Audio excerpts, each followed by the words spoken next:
Aujourd'hui, on va se poser une question, je pense, assez fascinante.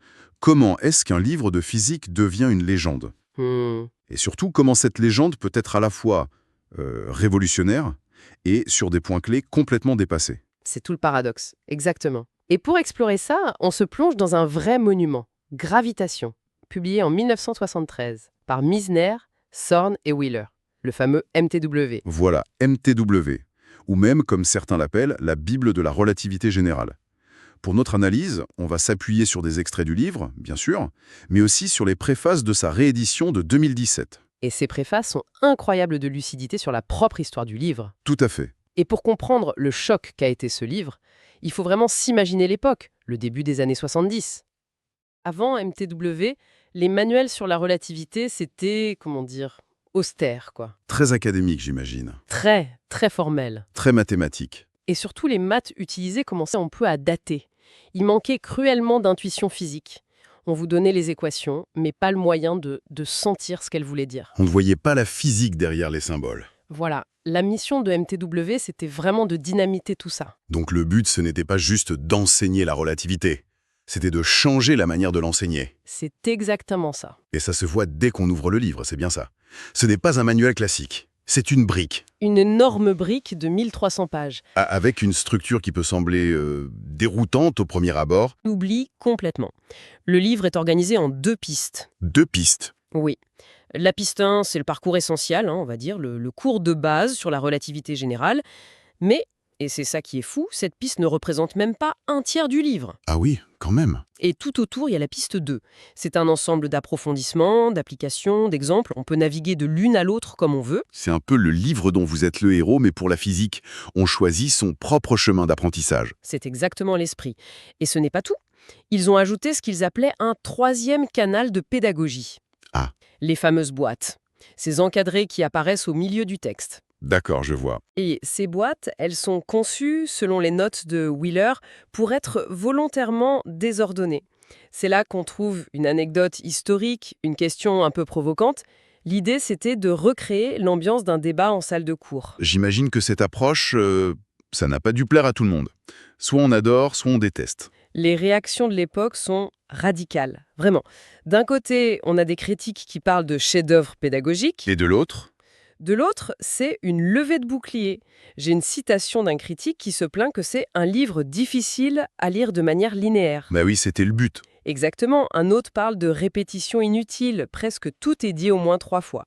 Et ma préférée, c'est celle qui parle d'une variété de gadgets déroutantes en parlant des polices de caractère, des boîtes. Des gadgets, c'est fascinant. Parce que ce que lui appelle un gadget, vous le décriviez juste avant comme le cœur de l'expérience pédagogique. Je pense que c'est exactement ça. MTW, ce n'était pas un livre passif. Il demandait un engagement du lecteur. Il fallait être prêt à jouer le jeu. Voilà, ceux qui cherchaient une recette, un chemin tout tracé, ils étaient perdus. Mais ceux qui étaient prêts à explorer, à se perdre dans une boîte pendant 1 heure, ils y ont trouvé un terrain de jeu incroyable. Un terrain de jeu intellectuel sans précédent. Et cette ambition, elle ne venait pas de nulle part. Elle découlait d'une philosophie très très profonde sur la nature de la physique. On y vient. Parlons de cette philosophie. Le mot qui revient tout le temps, c'est géométrodynamique. Ça sonne incroyablement abstrait. Pour quelqu'un qui n'est pas physicien, ça ne veut pas dire grand-chose. C'est quoi l'idée, concrètement?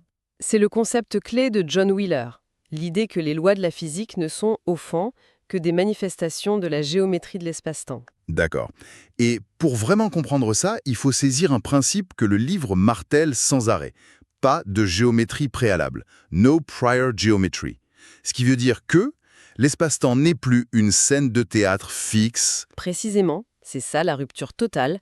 Avant Einstein, l'espace, c'était une grille de coordonnées, une toile de fond, immuable. Et les objets bougeaient dessus. Voilà.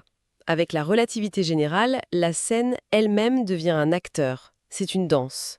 La matière et l'énergie disent à la géométrie comment se courber, et en retour, la courbure de la géométrie dit à la matière comment se déplacer. C'est cette danse que Wheeler appelle géométrodynamique. C'est exactement ça. La physique, ce n'est plus des objets dans l'espace. La physique, c'est la dynamique de l'espace lui-même. Et cette philosophie, on la ressent jusqu'au style d'écriture. Le livre est très verbeux pour un manuel de ce niveau. Ah oui? On a lu que l'épouse de Wheeler appelait ça de la prose pourpre. C'est une super expression. Et c'était totalement délibéré. Le but, c'était de construire l'intuition. Il voulait que le lecteur visualise les concepts avant de les calculer. D'où les métaphores. Le livre en est rempli. C'est une mine d'or d'analogies pour rendre tangibles des concepts d'une abstraction folle. Il ne se contente pas de définir un objet mathématique. Il lui donne une personnalité, une image. Donnons un exemple concret. Un vecteur, par exemple.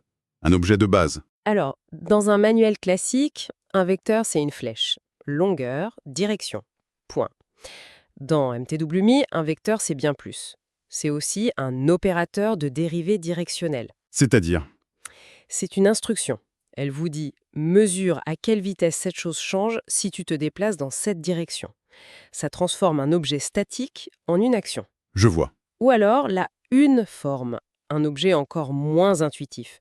MTW la présente comme une machine. Vous lui donnez un vecteur et elle vous sort un nombre.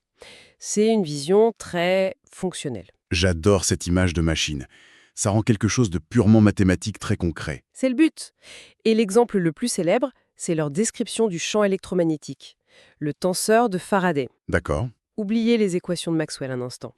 Dans MTW, le champ électromagnétique, c'est un nid d'abeilles de tubes qui remplit tout l'espace-temps. Un nid d'abeilles. Oui, la densité des tubes vous donne la force du champ.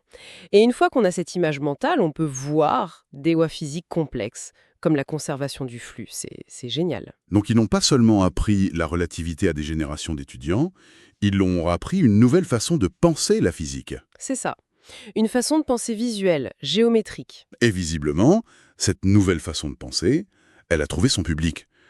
Le succès a été colossal, non? Absolument. L'impact a été immense dans la communauté. Dans les années 70 et 80, il s'est vendu presque autant que le manuel de Steven Weinberg, qui était la référence de l'époque. Ah oui, c'est énorme. Kip Thorne, dans une lettre, disait même qu'il pensait qu'il pourrait capturer 100% du marché, ou presque. C'est un peu optimiste, mais ça montre l'ambition. Ce livre a donc formé des générations entières de physiciens. Toute une génération de relativistes, oui. Et c'est là qu'on en arrive au paradoxe du début. Le livre est un triomphe pédagogique, mais la science avance. Oui, Et la préface de 2017 est d'une honnêteté assez brutale là-dessus. elle l'est. Les auteurs eux-mêmes écrivent noir sur blanc que toute la 6e partie du livre sur la cosmologie est, je cite, terriblement dépassée. Terriblement dépassé. C'est fort. C'est dû à quoi principalement? C'est dû à une conviction très forte de John Wheeler. Il était persuadé que l'univers était spatialement fermé, Fermé. comme la surface d'une sphère, finie, mais sans bord, Exactement. et qu'il était destiné à s'effondrer sur lui-même dans un Big Crunch. Il était aussi convaincu que la constante cosmologique d'Einstein était nulle. Nulle! Et tout le livre est bâti là-dessus. Sauf que depuis 1973, nos télescopes nous ont raconté une histoire. Radicalement différente. Complètement différente. On serait aujourd'hui que notre univers est, à grande échelle, spatialement plat. Et surtout, Ouais. qu'il possède une constante cosmologique positive, non nulle. Ok. Pour quelqu'un qui n'est pas cosmologiste, concrètement, qu'est-ce que ça change? Pourquoi c'est un tel bouleversement? Ça change tout. Ça change la destinée de l'univers. Cette constante cosmologique positive, elle agit comme une sorte de force répulsive qui est propre à l'espace-temps. Et donc, Et donc, elle provoque l'accélération de l'expansion de l'univers. Non seulement l'univers ne va pas s'effondrer comme le pensait Wheeler, mais son expansion s'accélère de plus en plus. ce qui implique l'existence de l'énergie sombre. Ce qui implique l'existence de cette composante mystérieuse, oui, l'énergie sombre dont personne n'imaginait l'existence à l'époque. Donc MTW est le témoin d'une vision du cosmos qui n'est plus la nôtre. La cosmologie qu'il enseigne avec un brio incroyable est celle d'un univers qui n'est pas le nôtre. C'est assez vertigineux en fait. Mais alors, est-ce que cette erreur sur un point aussi fondamental a fini par nuire à la réputation du livre? C'est une excellente question. Et je pense que la réponse est non. Le livre a survécu à ça. Pourquoi? Parce que sa contribution la plus importante, ce n'était pas les faits, c'était la méthode. L'entraînement pour l'esprit? C'est ça, il a appris aux physiciens à penser géométriquement. Et cette compétence, cette intuition visuelle, elle reste tout aussi pertinente aujourd'hui pour aborder des problèmes que MTW n'aurait jamais pu imaginer. On lui pardonne son erreur cosmologique parce que le reste de l'édifice est d'une solidité. Et d'une clarté inégalée. Exactement. Ce qui reste de Gravitation, donc, c'est moins un catalogue de connaissances qu'un manuel d'entraînement pour l'esprit. Un monument qui montre comment une pédagogie audacieuse peut révolutionner tout un domaine.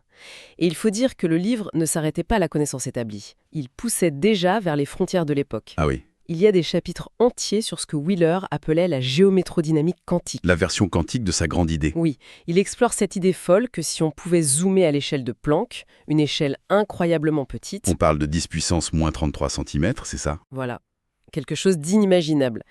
Eh bien, à cette échelle, la géométrie de l'espace-temps ne serait plus lisse, mais serait une mousse bouillonnante de fluctuations quantiques. Même pour ces idées-là, à la limite de la physique-fiction, il tentait de construire une intuition. Toujours. Et ça nous amène à une pensée finale pour la réflexion. MTW, c'était cette tentative incroyable de rendre la géométrie de la relativité générale intuitive, presque palpable. Hmm. Mais aujourd'hui, la physique est confrontée à des concepts encore plus étranges. La théorie des cordes, la gravité quantique à boucle, des théories où l'espace-temps lui-même pourrait n'être qu'une illusion. Des concepts peut-être impossibles à visualiser. Exactement. Et la question qui se pose, c'est quelle sera la prochaine révolution pédagogique? Quelle nouveau gravitation faudra-t-il inventer pour rendre ces nouvelles idées compréhensibles pour la prochaine génération?